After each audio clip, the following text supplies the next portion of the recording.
日本人のリアルな一日。もし、あなたが明日から日本の会社で働くとしたら？日本人の一日は不思議と驚きでいっぱいです。さあ、私と一緒にリアルな日本の日常へ出かけましょう。朝6時半。日本の朝が始まります。日本人の平均起床時間はだいたい6時30分前後です。あなたは今日何時に起きましたか？日本の家は朝少し寒いです。特に冬は布団から出るのに勇気がいります。でも、キッチンからトン、トン、トンと包丁の音が聞こえてきたり、お米が炊ける甘い香りがしてくると、さあ、今日も頑張ろうという気持ちになります。私も冬の朝は本当に苦手です。暖かい布団の中にもう少しだけいたいな、と毎日思ってしまいます。でも、窓を開けて冷たい空気を入れ、青い空を見ると心がシャキッとします。日本の社会人の平均睡眠時間は7時間より少ないです。私も平日の睡眠時間は6時間くらいです。ちょっと短いですよね。最近はスマートフォンのアラームだけでなく、光で起こしてくれるアプリを使っている人も増えています。少しでも朝を快適にするためにみんな工夫しているんです。日本の朝はとても忙しいですが、それでも朝ごはんを大切にする人はたくさんいます。あなたにとって理想の朝はどんな感じですか？日本の食卓で最も大切にされている言葉があります。それがいただきますとごちそうさまです。食べる前に手を合わせていただきますと言います。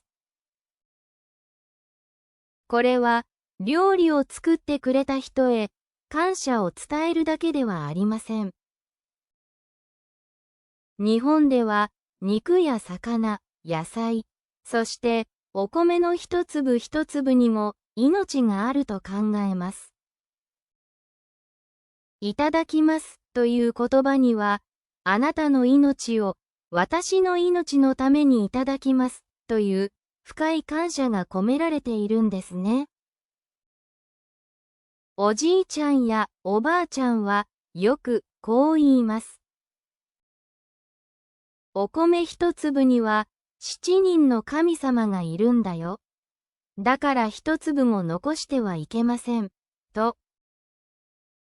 私も子供の頃、ご飯粒を残すと、もったいない、とよく怒られました。でも、そのおかげで、最後の一粒まできれいに食べると、今は心がとてもすっきりします。食べ終わった後は、また手を合わせて、ごちそうさま、と言います。これは、食物や、それを作ってくれた人、運んでくれた人など、食事に関わるすべての人へのありがとうの言葉なんです。さて、日本の食事に欠かせないのがお箸です。この2本の棒を自由に使うために、たくさんのやってはいけないことがあります。例えば、箸で食べ物を刺す、刺し箸。箸を口にくわえたままにする、ねぶり箸。これらは見た目が美しくないのでマナー違反です。特に絶対にやってはいけないのが、箸から箸へ食べ物を渡すことや、ご飯に箸をまっすぐ立てることです。これらはお葬式を連想させるため、とても不吉だと言われています。箸を正しく使うのは、日本人の私でも実は時々難しいです。でも、箸をきれいに使えると、周りの人から素敵な大人だねと褒められますよ。最近では、持ち運びに便利なマイ箸を持ち歩く人も増えています。箸は単なる道具ではなく、日本の食の心を伝える大切なパートナーなんです。練習して食べ物をつかめるようになると、日本料理がもっと美味しく感じられるはずです。次に、食器の持ち方です。日本では、お茶碗や汁物のお椀は手で持って食べるのが正しいマナーです。テーブルに置いたまま顔を近づけて食べるのは犬食いと呼ばれ、あまり良くないマナーとされています。食器を胸の高さまで持ち上げることで、姿勢も良くなり、食べ物もこぼれにくくなります。ただし、お刺身が乗っているような大きなお皿や重いお皿は持ちません。この食器を持つという習慣は、温かい料理を手で感じることで、心がほっとする効果もあるんです。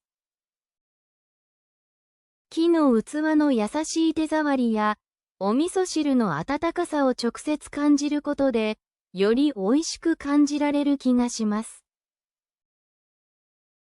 また、日本では、みんなで料理をシェアするときも、一度、自分のお皿に取ってから食べるのが一般的です。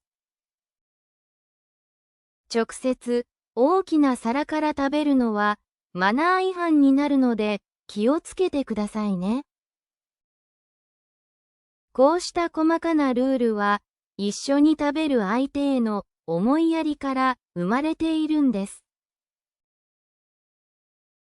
よく聞かれる質問があります。日本人は麺を食べるとき、音を立ててもいいんですか？答えは、正式な場所では音を立てないのがマナーです。意外ですよね。ラーメンやそばをズズズッとすする音。カジュアルなお店では美味しそうに食べていると好意的に見られますが、高級な料亭やフォーマルな場面では静かに食べるのが美しく正しいマナーです。私も昔、高級な蕎麦屋で音を立ててしまい、少し恥ずかしい思いをしたことがあります。周りの人が静かに食べているのを見てハッとしました。ただ、蕎麦の香りを強く感じるためには、空気を一緒に吸い込む、すする食べ方が一番だという説もあります。音を立てて楽しむ文化と静かに味わうマナー。日本人は時と場所に合わせてこの2つを使い分けています。マナーは少し複雑ですが、その時の雰囲気を楽しむことが一番大切かもしれません。あなたは音を立てて食べる文化、どう思いますか？朝ごはんを食べてお皿を洗ったら、次はゴミ出しです。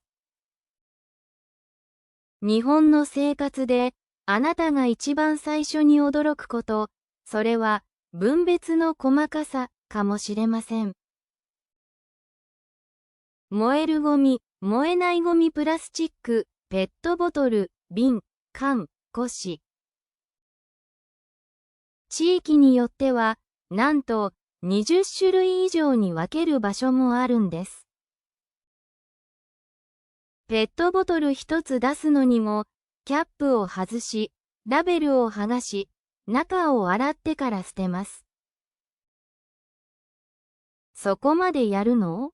と思うかもしれませんが、日本人がここまで細かく分けるのは、資源を大切にする、もったいないという精神と、次にゴミを処理する人への思いやりがあるからなんです。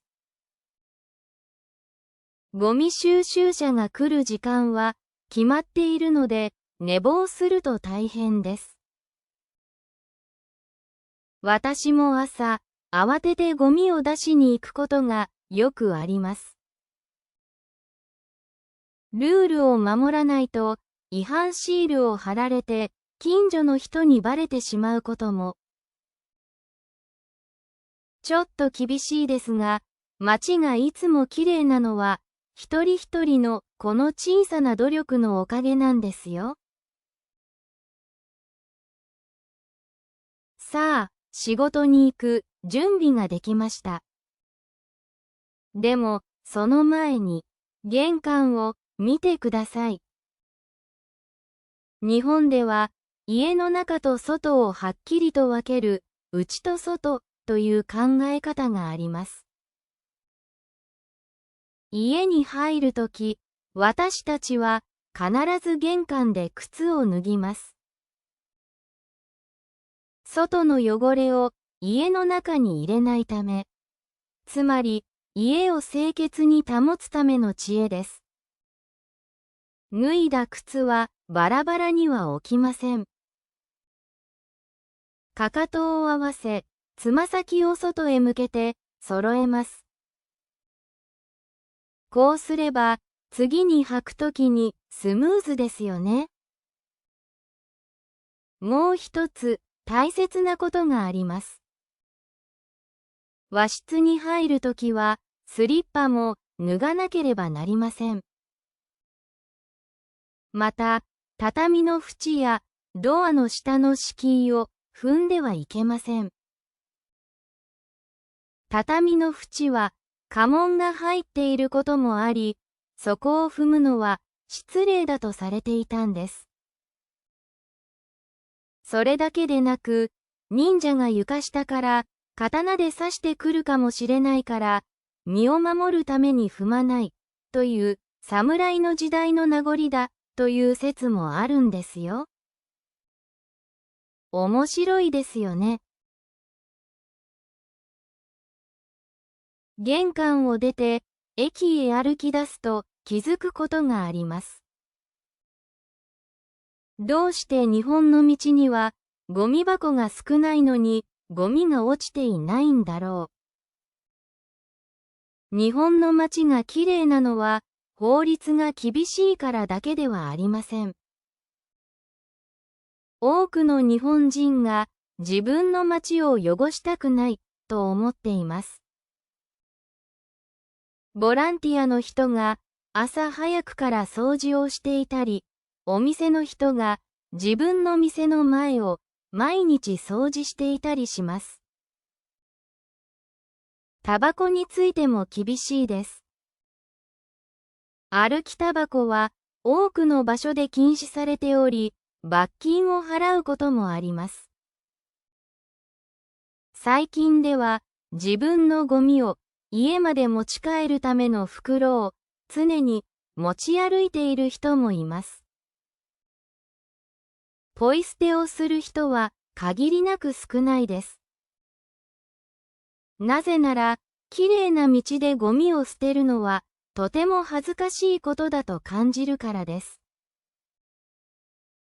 日本の街の美しさは、一人一人の小さな誇りによって守られているんですね。駅に着くと、ホームにはきれいな列ができています。電車が来るまでみんな静かに順番を守って並びます。割り込みをする人はほとんどいません。これは列に並ぶマナーです。日本人は子供の頃から順番を守ることはみんなが気持ちよく過ごすために大切なことだと教えられます。この並ぶ文化は駅だけではありません。人気のレストランでも日本人は30分でも1時間でも静かに並ぶことができる忍耐強い民族なんです。しかし、残念ながら、すべての人が完璧ではありません。撮り鉄と呼ばれる一部の鉄道ファンが、写真を撮るために迷惑をかけてしまうこともあります。私も、駅でマナーの悪い人を見ると、とても悲しい気持ちになります。せっかくの美しい景色や電車が、一部のルール違反で台無しになってしまうのはもったいないですよね。大多数の日本人が大切にしている公共のマナーと一部の行き過ぎた行動。この両方を知ることも本当の日本を理解するためには大切な一歩かもしれません。ホームで待っていると電車が秒単位の正確さで来ます。日本の電車の正確さは世界一です。もし1分でも遅れれば駅に謝罪のアナウンスが流れます。しかしドアが開くとそこは通勤ラッシュと呼ばれる超満員の状態です。他人と体がぶつかり合う空間で日本人はサイレントルールを守ります。スマホで通話はしません。リュックサックは前に抱え、周りの迷惑にならないように気をつけます。毎朝、この満員電車に乗るのは本当に苦しいです。でも、ホームで大きな声を出して乗客を助け、丁寧にお辞儀をしてくれる駅員さんの姿を見ると、この人たちがいるから今日も安全なんだ。と少し優しい気持ちになります。満員電車の中ではみんな自分の世界に入っています。イヤホンをして音楽を聴いたり、電子書籍を読んだりして静かに自分を保っているんです。この異常な混雑とそれを支える人々のマナー。このバランスが日本の朝を動かしているんです。会社に入るとそこは敬語の世界です。JLPT の N5 や N4 を勉強している皆さんにとっては一番の壁かもしれませんね。でも安心してください。日本人の私にとっても敬語を完璧に使うのは一生勉強し続けなければならないほど難しいことです。例えば上司にはいらっしゃいますかと言い、自分には参りますと言います。なぜこんなに複雑なのでしょうか。それは敬語が単なるルールではなく、相手を尊重し、適切な心の距離を保つためのツールだからです。敬語を使わないタメ口は、親しい間柄の証ですが、仕事の場では敬語があることで、感情的にならずに、スムーズに仕事が進むというメリットもあります。最初は、です、ます、だけで十分です。大切なのは、形よりも相手を大切に思う気持ちです。間違えても一生懸命話せば、日本人はきっとあなたの気持ちを分かってくれます。挨拶とセットなのがお辞儀です。シチュエーションによって角度を使い分けます。おはようございますは15度の会釈。お客様を迎えるときは30度の敬礼。そして深い感謝や謝罪のときは45度の再敬礼。実はこのお辞儀は日本人の心から来ています。神社を訪れたとき、私たちは神様の前で二礼、二拍手、一礼をします。神様という目に見えない存在に対しても、目の前の仕事相手に対しても、同じように頭を下げることで敬意を表します。お辞儀は自分の無防備な首を相手にさらけ出すことで、私はあなたに敵意はありません。と伝える意味もあったそうです。これが日本人の礼儀正しさの一番大切なところです。お辞儀は言葉がなくても伝わる世界共通の美しい言語なのかもしれません。さて、仕事が始まりました。日本のオフィスは驚くほど静かなことが多いです。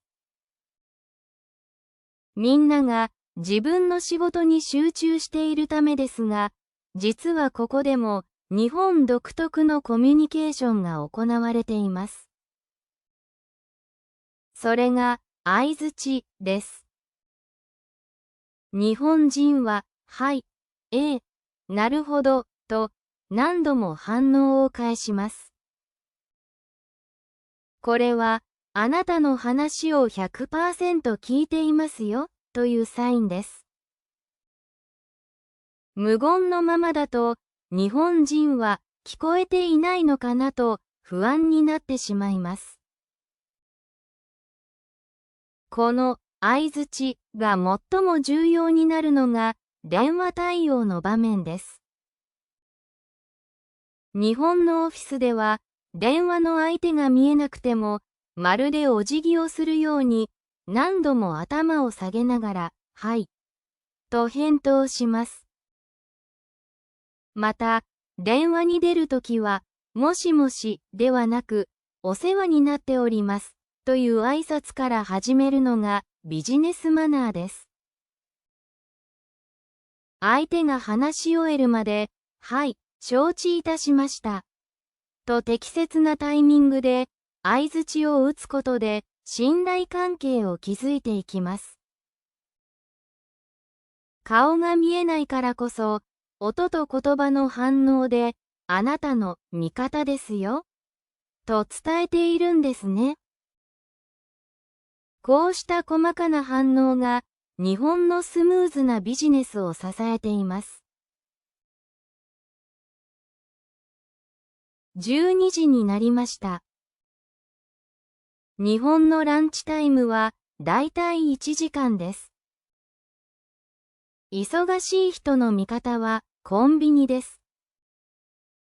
日本のコンビニ弁当は種類も豊富でクオリティがとても高いです。ここでも朝に学んだゴミの分別を忘れません。食べた後に容器を洗って分けるのが日本のオフィスでのマナーです。ランチタイムのコンビニは大行列になりますが、店員さんのレジのスピードが驚くほど速いのも日本の特徴です。もし外に食べに行くなら、早めに出ましょう。人気の店には必ず行列ができます。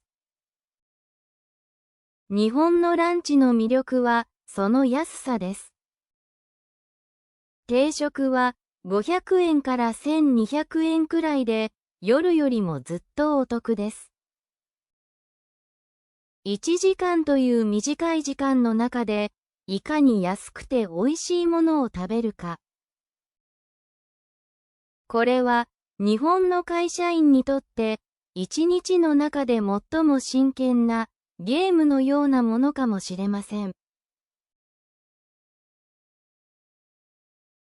お店に入ると、いらっしゃいませ、と明るい声が聞こえます。席に座れば、すぐに無料のお水やおしぼりが出てきます。これは、日本のおもてなしの基本です。日本の接客はとても早くて丁寧です。注文を間違えない。お客様を待たせない。チップの習慣はありませんが、そのサービスは世界最高レベルと言えるでしょう。お会計の時、日本ではテーブルではなくレジで払うのが一般的です。その際、店員さんがお金を両手で受け取ってくれる様子も丁寧な日本らしさを感じられます。この丁寧な接客を受けると、午後からも頑張ろうという前向きな気持ちになれます。こうした小さな嬉しいが日本のサービスを支えているんです。午後、会議が始まります。ここであなたは最も難しいスキル、空気を読むを体験します。空気を読むとは、言葉にされていない相手の気持ちや、その場の雰囲気を察して行動することです。誰かが困っている時に助ける優しさもありますが、会議では少し難しい側面もあります。例えば、全員が賛成している雰囲気の時、一人だけ反対するのはとても勇気がいります。輪を壊さないために自分の意見を飲み込んでしまう。これは日本人の優しさであると同時に個性を消してしまう良くない部分でもあります。会議の後で、本当はこう思っていたんだよね。と、こっそり相談されることも珍しくありません。日本人は誰かと対立することを避ける傾向があるんです。こうした空気を読む文化は日本で生活する上で一番難しいことかもしれませんが、同時に日本人の繊細さを表しているとも言えます。あなたは日本人のこの感覚を理解したいと思いますか？18時、定時のチャイムが鳴りました。しかし、誰も帰りません。残念なことに、日本には、今もブラック企業と呼ばれる、社員を過酷に働かせる会社が存在します。私もかつて、朝の8時半から夜の22時まで、毎日必死に働いていた時期がありました。休む暇もなく、ただ仕事に追われる日々。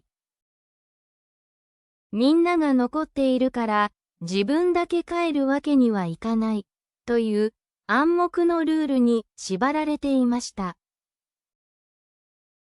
これは、日本の労働文化の最も暗い部分です。最近は働き方改革で早く帰ることが推奨されていますが、古い考えを持つ会社では、今も遅くまで働くことが良いことと思われていることがあります。これは多くの人の心を疲れさせている原因です。あなたはこのような日本人の働き方をどう思いますか？仕事が終わると上司から一杯行かないかと誘われることがあります。これがノミニケーションです。今の若い世代はこれを残業と同じだと感じて断りたいと思っている人も多いです。お酒を継ぐマナーや上司の自慢話を延々と聞くのは確かに少し息苦しい文化かもしれません。それでも居酒屋のワイワイとした雰囲気の中で仕事中には見られない同僚の意外な一面を知ることもあります。お酒の力を使って普段言えない感謝を伝えたり、厳しい上司の優しい笑顔に触れたりすることもあります。居酒屋は日本人の心の壁を取り払う特別な場所でもあるのです。あなたは日本の上司と居酒屋に行ってみたいですか？一方で、夜の街は自由にあふれています。東京には世界各国のレストランがあります。中華、韓国、フレンチ、イタリアン、タイ、インド料理。食の多様性は日本の誇りです。夜の東京はネオンが輝き、昼間とは全く違う顔を見せます。そして夜の締めくくりはカラオケです。ここでは上司も部下も関係ありません。好きな歌を歌って一日のストレスを空っぽにします。一人で歌う人からも今は当たり前です。誰にも邪魔されず、自分の好きな曲を好きなだけ歌う。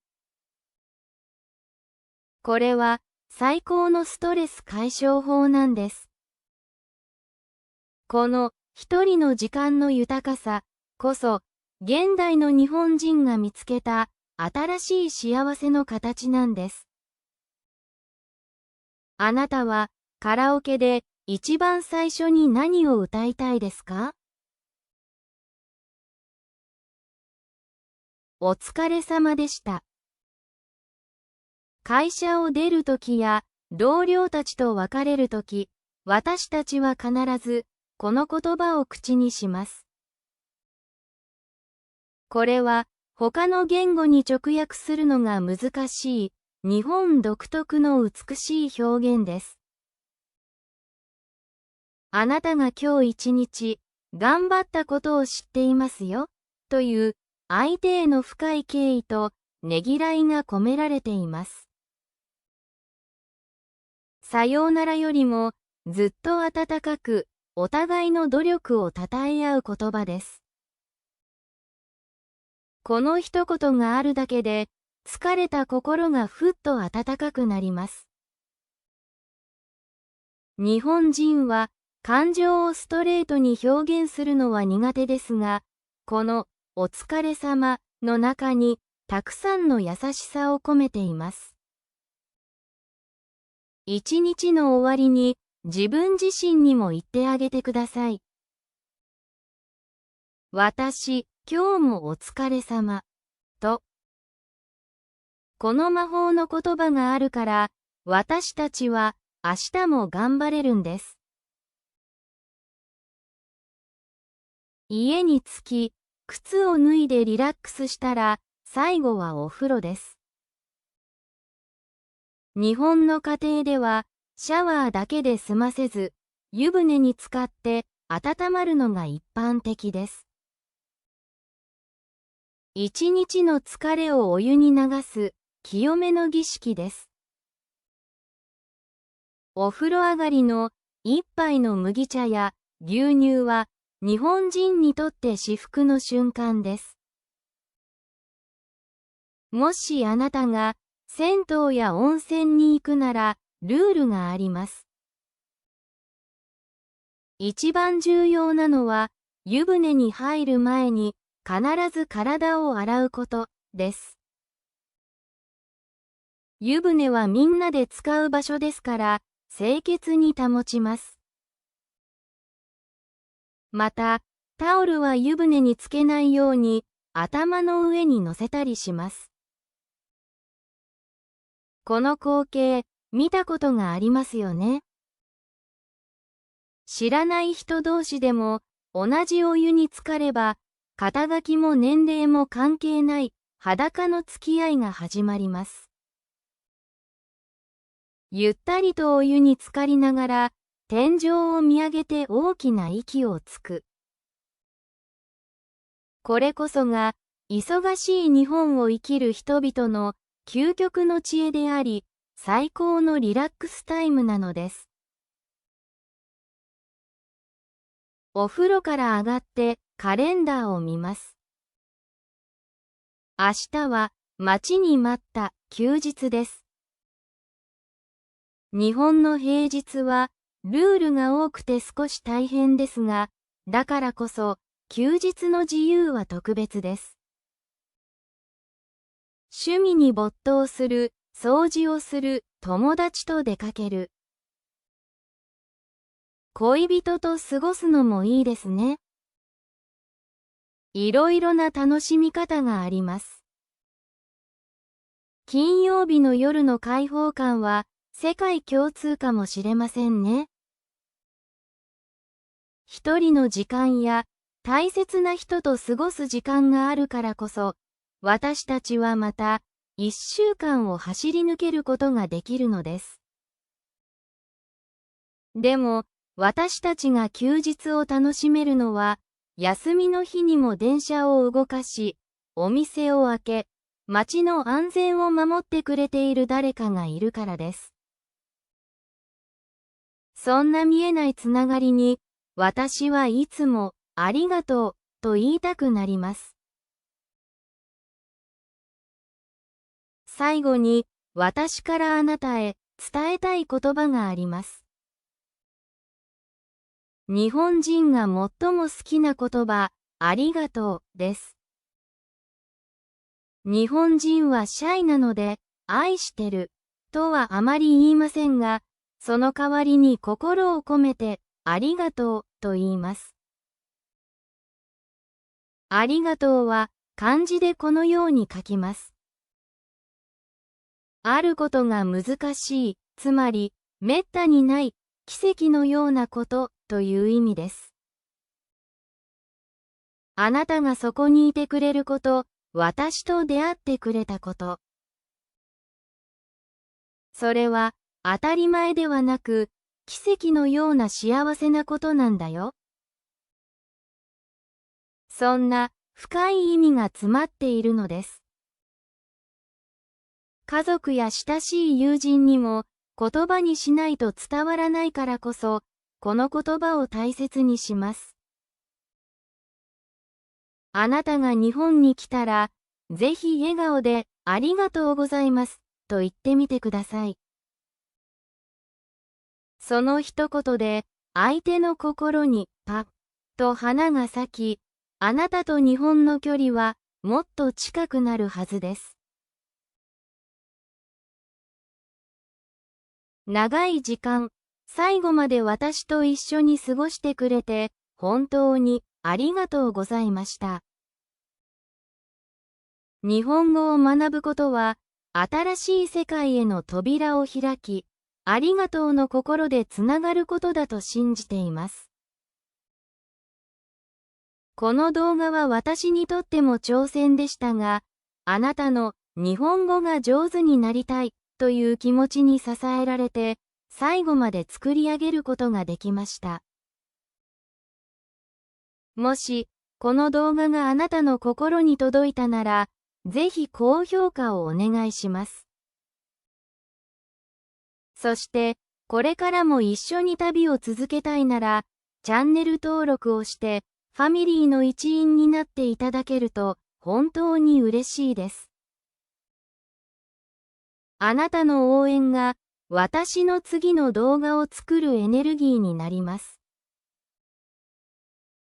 それでは、また次の動画でお会いしましょう。今日という日が、あなたにとって最高の一日になりますように。お疲れ様でした。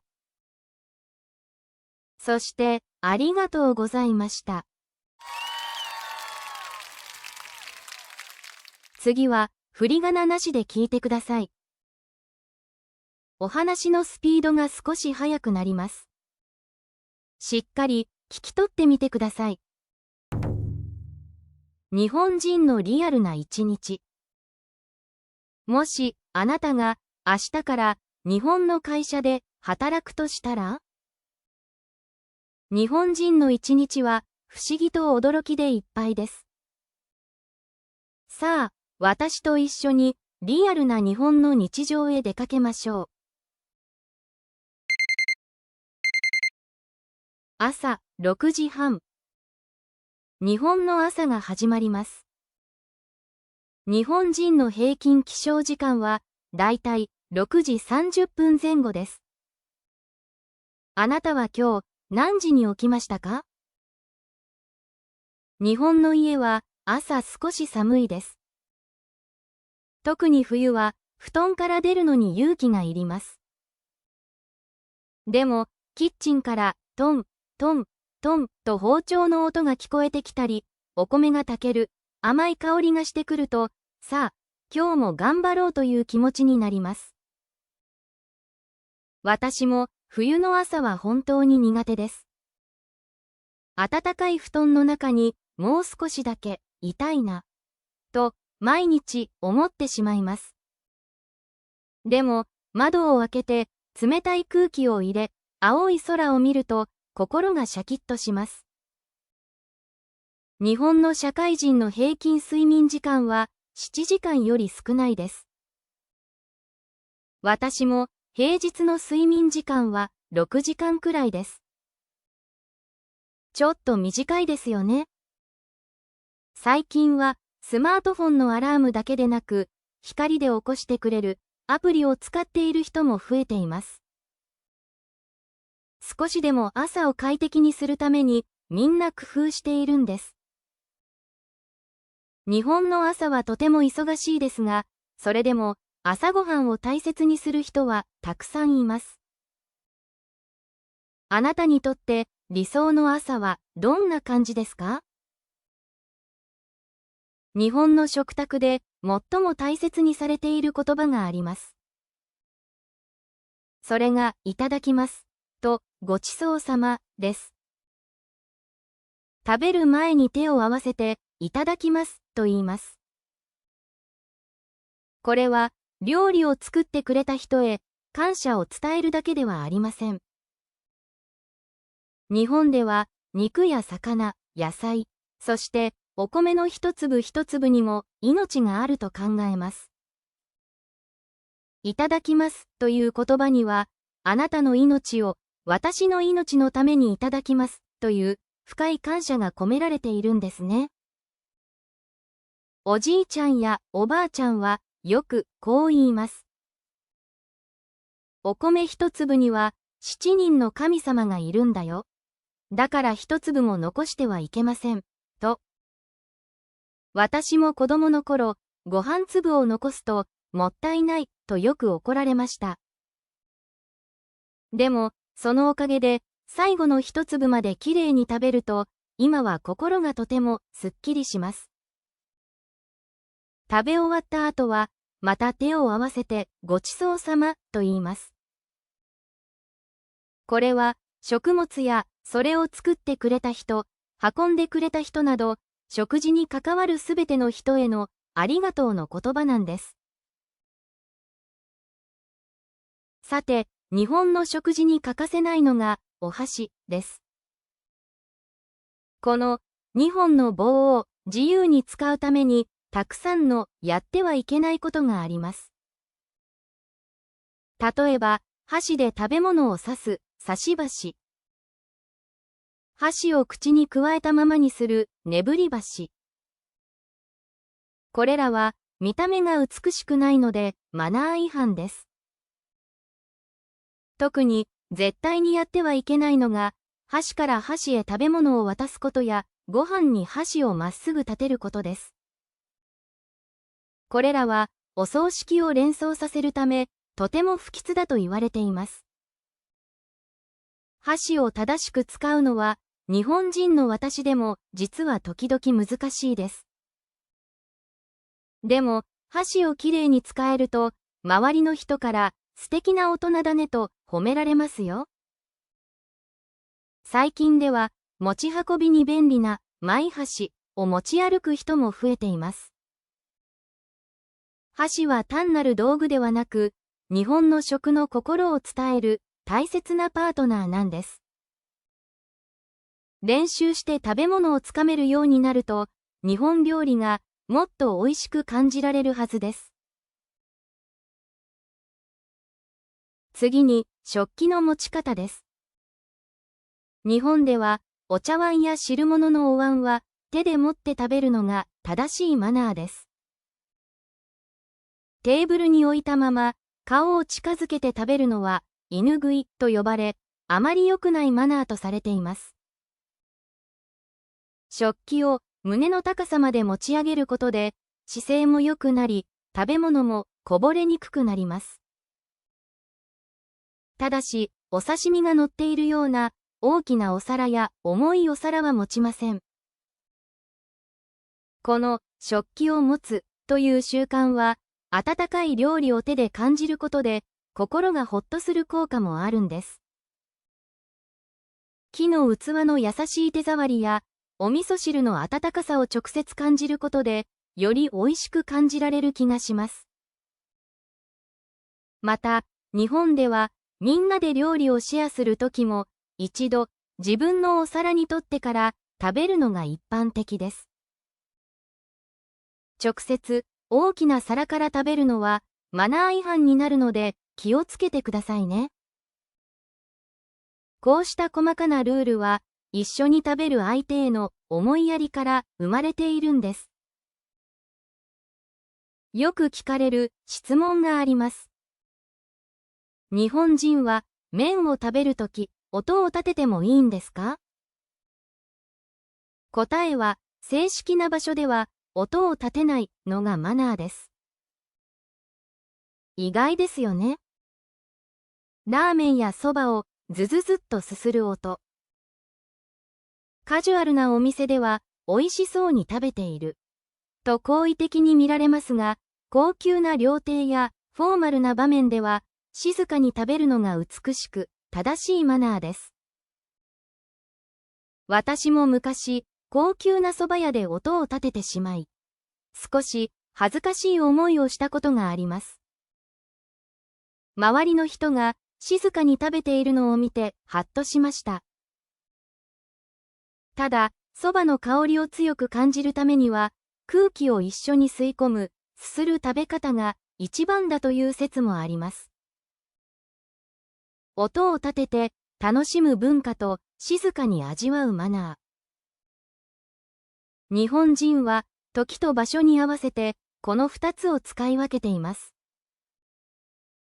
マナーは少し複雑ですが、その時の雰囲気を楽しむことが一番大切かもしれません。あなたは音を立てて食べる文化、どう思いますか？朝ごはんを食べてお皿を洗ったら、次はゴミ出しです。日本の生活であなたが一番最初に驚くこと、それは分別の細かさかもしれません。燃えるゴミ、燃えないゴミ、プラスチック、ペットボトル、瓶、缶、古紙。地域によっては、なんと20種類以上に分ける場所もあるんです。ペットボトル1つ出すのにも、キャップを外し、ラベルを剥がし、中を洗ってから捨てます。そこまでやるの？と思うかもしれませんが、日本人がここまで細かく分けるのは、資源を大切にする、もったいないという精神と、次にゴミを処理する人への思いやりがあるからなんです。ゴミ収集車が来る時間は決まっているので、寝坊すると大変です。私も朝、慌ててゴミを出しに行くことがよくあります。ルールを守らないと違反シールを貼られて近所の人にバレてしまうことも。ちょっと厳しいですが、街がいつもきれいなのは一人一人のこの小さな努力のおかげなんですよ。さあ、仕事に行く準備ができました。でも、その前に、玄関を見てください。日本では、家の中と外をはっきりと分ける、内と外という考え方があります。家に入るとき、私たちは必ず玄関で靴を脱ぎます。外の汚れを家の中に入れないため、つまり、家を清潔に保つための知恵です。脱いだ靴はバラバラには置きません。かかとを合わせ、つま先を外へ向けて揃えます。こうすれば、次に履くときにスムーズですよね。もう一つ大切なことがあります。和室に入るときは、スリッパも脱がなければなりません。また、畳の縁やドアの下の敷居を踏んではいけません。畳の縁は家紋が入っていることもあり、そこを踏むのは失礼だとされていたんです。それだけでなく、忍者が床下から刀で刺してくるかもしれないから、身を守るために踏まないという侍の時代の名残だという説もあるんですよ。面白いですよね。玄関を出て駅へ歩き出すと気づくことがあります。どうして日本の道にはゴミ箱が少ないのにゴミが落ちていないんだろう。日本の街がきれいなのは法律が厳しいからだけではありません。多くの日本人が自分の街を汚したくないと思っています。ボランティアの人が朝早くから掃除をしていたり、お店の人が自分の店の前を毎日掃除していたりします。タバコについても厳しいです。歩きタバコは多くの場所で禁止されており、罰金を払うこともあります。最近では自分のゴミを家まで持ち帰るための袋を常に持ち歩いている人もいます。ポイ捨てをする人は限りなく少ないです。なぜなら、きれいな道でゴミを捨てるのはとても恥ずかしいことだと感じるからです。日本の街の美しさは、一人一人の小さな誇りによって守られているんですね。駅に着くと、ホームにはきれいな列ができています。電車が来るまで、みんな静かに順番を守って並びます。割り込みをする人はほとんどいません。これは列に並ぶマナーです。日本人は子供の頃から順番を守ることはみんなが気持ちよく過ごすために大切なことだと教えられます。この並ぶ文化は駅だけではありません。人気のレストランでも、日本人は30分でも1時間でも静かに並ぶことができる忍耐強い民族なんです。しかし、残念ながら、すべての人が完璧ではありません。撮り鉄と呼ばれる一部の鉄道ファンが、写真を撮るために迷惑をかけてしまうこともあります。私も、駅でマナーの悪い人を見ると、とても悲しい気持ちになります。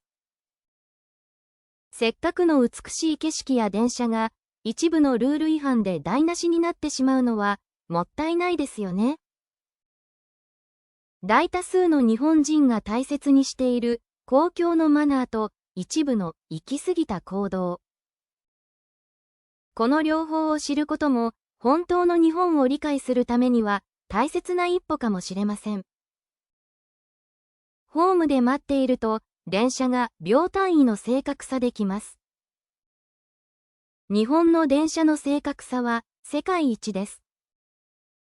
もし1分でも遅れれば駅に謝罪のアナウンスが流れます。しかしドアが開くとそこは通勤ラッシュと呼ばれる超満員の状態です。他人と体がぶつかり合う空間で日本人はサイレントルールを守ります。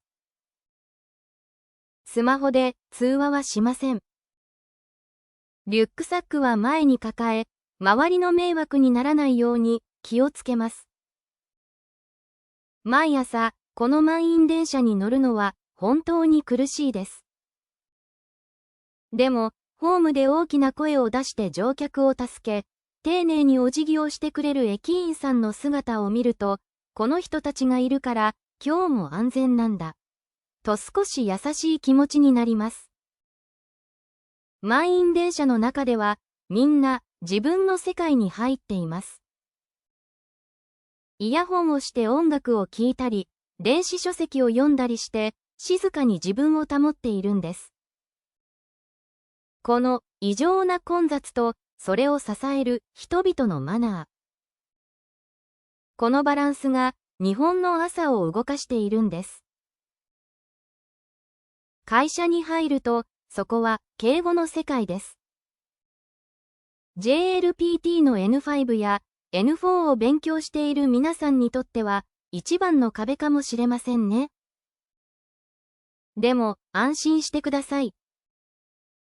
日本人の私にとっても敬語を完璧に使うのは一生勉強し続けなければならないほど難しいことです。例えば、上司には、いらっしゃいますかと言い、自分には、参りますと言います。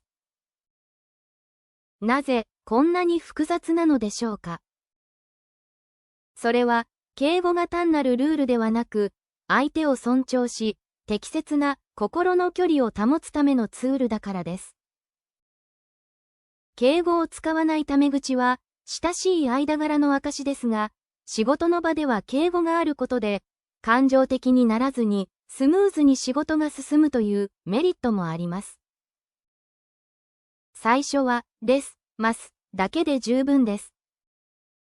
大切なのは、形よりも相手を大切に思う気持ちです。間違えても一生懸命話せば、日本人はきっとあなたの気持ちを分かってくれます。挨拶とセットなのがお辞儀です。シチュエーションによって角度を使い分けます。おはようございますは15度の会釈。お客様を迎えるときは30度の敬礼。そして深い感謝や謝罪のときは45度の再敬礼。実はこのお辞儀は日本人の心から来ています。神社を訪れたとき、私たちは神様の前で二礼、二拍手、一礼をします。神様という目に見えない存在に対しても、目の前の仕事相手に対しても、同じように頭を下げることで敬意を表します。お辞儀は自分の無防備な首を相手にさらけ出すことで、私はあなたに敵意はありません。と伝える意味もあったそうです。これが日本人の礼儀正しさの一番大切なところです。お辞儀は言葉がなくても伝わる世界共通の美しい言語なのかもしれません。さて、仕事が始まりました。日本のオフィスは驚くほど静かなことが多いです。みんなが自分の仕事に集中しているためですが、実はここでも日本独特のコミュニケーションが行われています。それが相槌です。日本人は、はい、なるほど、と何度も反応を返します。これは、あなたの話を 100% 聞いていますよ、というサインです。無言のままだと、日本人は聞こえていないのかなと不安になってしまいます。この相槌が最も重要になるのが電話対応の場面です。日本のオフィスでは電話の相手が見えなくてもまるでお辞儀をするように何度も頭を下げながら、はい、と返答します。また、電話に出るときは、もしもしではなく、お世話になっておりますという挨拶から始めるのがビジネスマナーです。相手が話し終えるまで、はい、承知いたしました。と適切なタイミングで相槌を打つことで信頼関係を築いていきます。顔が見えないからこそ、音と言葉の反応で、あなたの味方ですよ、と伝えているんですね。こうした細かな反応が日本のスムーズなビジネスを支えています。12時になりました。日本のランチタイムはだいたい1時間です。忙しい人の味方はコンビニです。日本のコンビニ弁当は種類も豊富でクオリティがとても高いです。ここでも朝に学んだゴミの分別を忘れません。食べた後に容器を洗って分けるのが日本のオフィスでのマナーです。ランチタイムのコンビニは大行列になりますが、店員さんのレジのスピードが驚くほど速いのも日本の特徴です。もし外に食べに行くなら早めに出ましょう。人気の店には必ず行列ができます。日本のランチの魅力はその安さです。定食は500円から1200円くらいで夜よりもずっとお得です。1時間という短い時間の中でいかに安くて美味しいものを食べるか。これは日本の会社員にとって一日の中で最も真剣なゲームのようなものかもしれません。お店に入ると、いらっしゃいませ、と明るい声が聞こえます。席に座れば、すぐに無料のお水やおしぼりが出てきます。これは、日本のおもてなしの基本です。日本の接客はとても早くて丁寧です。注文を間違えない。お客様を待たせない。チップの習慣はありませんが、そのサービスは世界最高レベルと言えるでしょう。お会計の時、日本ではテーブルではなくレジで払うのが一般的です。その際、店員さんがお金を両手で受け取ってくれる様子も丁寧な日本らしさを感じられます。この丁寧な接客を受けると、午後からも頑張ろうという前向きな気持ちになれます。こうした小さな嬉しいが日本のサービスを支えているんです。午後、会議が始まります。ここであなたは最も難しいスキル、空気を読むを体験します。空気を読むとは、言葉にされていない相手の気持ちや、その場の雰囲気を察して行動することです。誰かが困っている時に助ける優しさもありますが、会議では少し難しい側面もあります。例えば、全員が賛成している雰囲気の時、一人だけ反対するのはとても勇気がいります。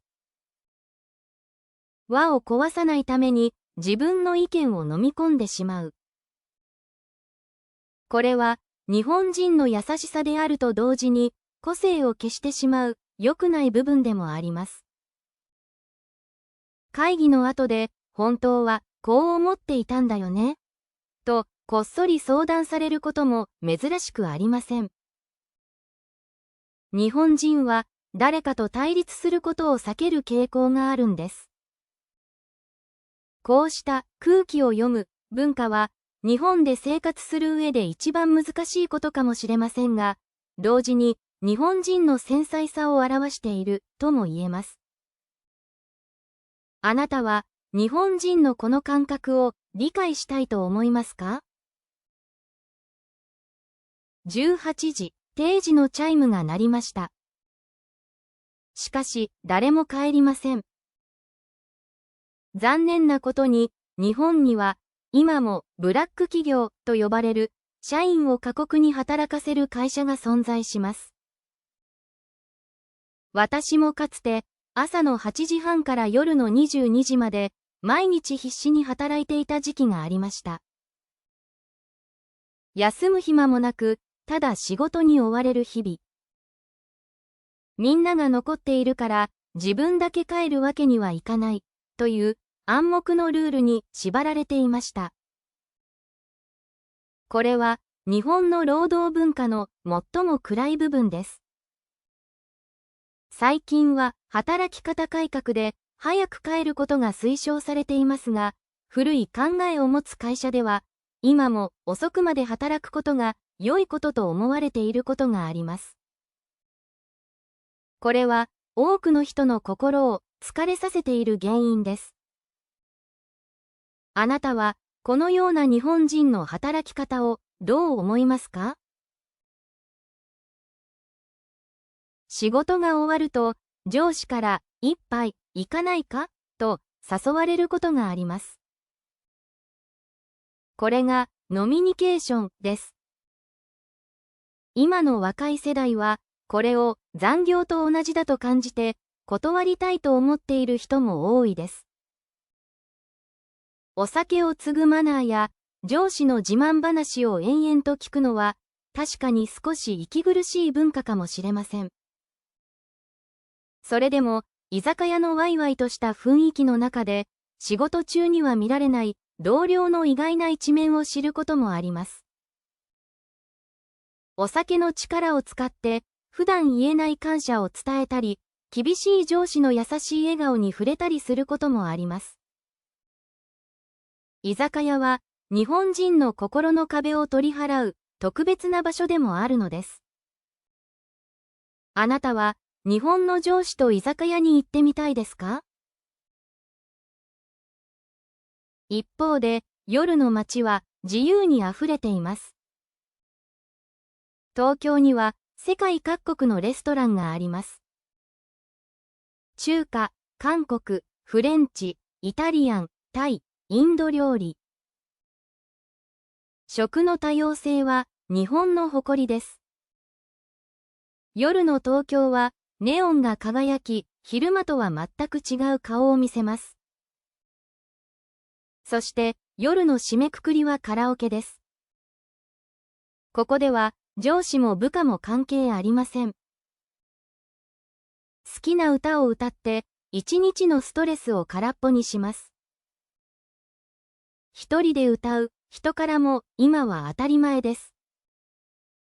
誰にも邪魔されず自分の好きな曲を好きなだけ歌う。これは最高のストレス解消法なんです。この一人の時間の豊かさこそ現代の日本人が見つけた新しい幸せの形なんです。あなたはカラオケで一番最初に何を歌いたいですか？お疲れ様でした。会社を出るときや同僚たちと別れるとき、私たちは必ずこの言葉を口にします。これは他の言語に直訳するのが難しい日本独特の美しい表現です。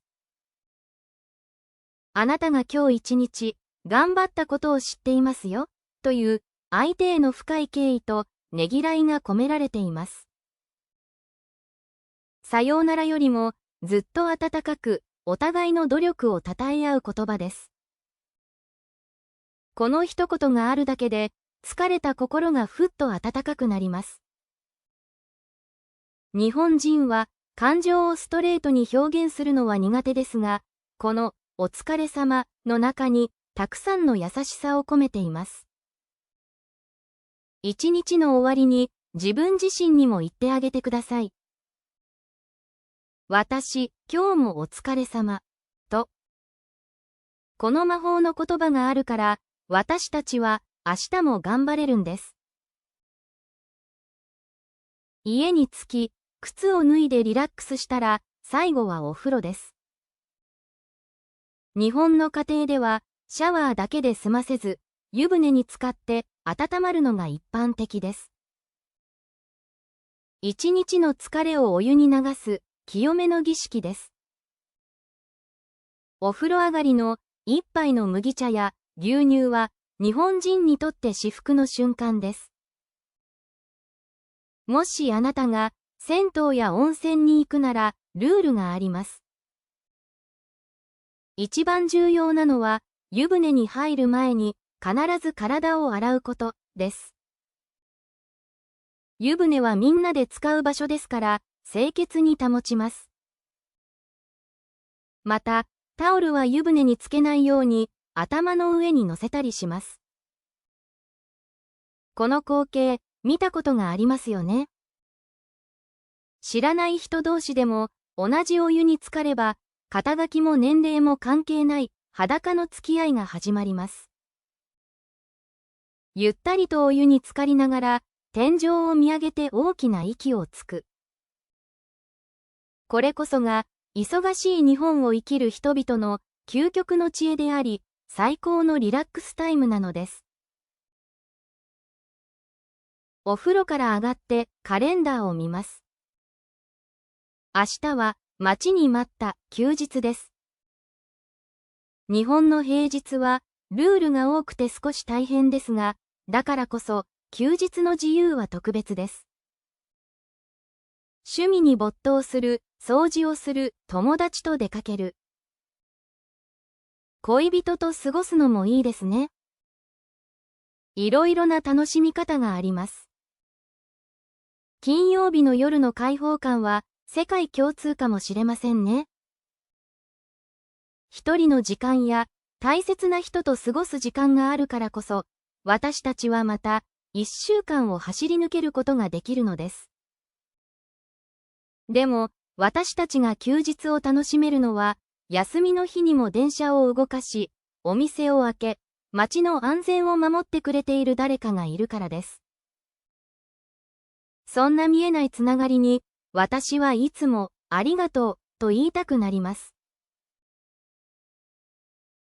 最後に、私からあなたへ伝えたい言葉があります。日本人が最も好きな言葉、ありがとうです。日本人はシャイなので、愛してるとはあまり言いませんが、その代わりに心を込めて、ありがとうと言います。ありがとうは漢字でこのように書きます。あることが難しい、つまり、めったにない、奇跡のようなことという意味です。あなたがそこにいてくれること、私と出会ってくれたこと。それは当たり前ではなく、奇跡のような幸せなことなんだよ。そんな深い意味が詰まっているのです。家族や親しい友人にも言葉にしないと伝わらないからこそ、この言葉を大切にします。あなたが日本に来たら、ぜひ笑顔でありがとうございますと言ってみてください。その一言で相手の心にパッと花が咲き、あなたと日本の距離はもっと近くなるはずです。長い時間、最後まで私と一緒に過ごしてくれて本当にありがとうございました。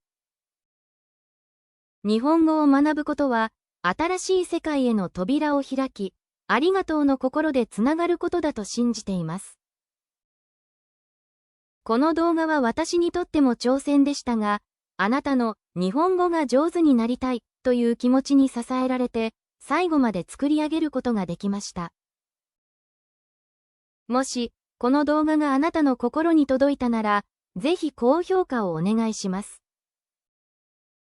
そして、これからも一緒に旅を続けたいなら、チャンネル登録をして、ファミリーの一員になっていただけると、本当に嬉しいです。あなたの応援が、私の次の動画を作るエネルギーになります。それでは、また次の動画でお会いしましょう。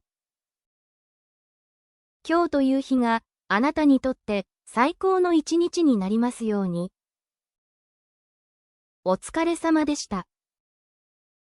そして、ありがとうございました。また、見てください。ありがとうございます。